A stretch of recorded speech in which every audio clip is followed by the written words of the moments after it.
Butun hakimlikisi elişinliği men bir yardım kılay tutkalla haksız aletde bunda meydan tayak koyduk.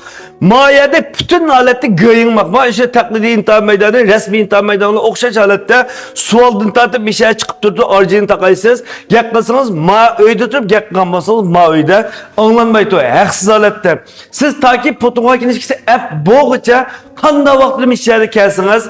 Haksız alette meşk kılmazsınız. Tamamen bu to.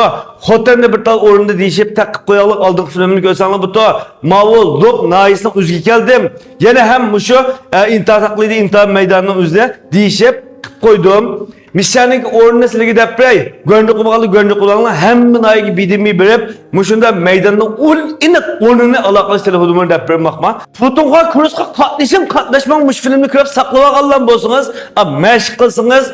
Cizine bütünley haksız teminlep tutkan boldu. Tok o bu binasından feminin müşerine açıkalla. Üze biz igayasızlık fesilinizden bolsunuzda başka yapını kıldı. Bir nesini eskertip koyay. 6. ayının 10. günü yani müşerinin üzde hem muş fotonğalinki kurusu açılmak çiket ettigenlik ve keşlik. Muş hizmet tarihi bunda bir yetekçilik kılıp başkalarını ötkezgen tecrübesi ba o'qituvchilar ders o'tab qilib Bu yerning adresi olsa Lopnaya Jin Xuyan Shavchininki Udul tarafda, ya'ni burunqi Kayri Jonshininki ishida.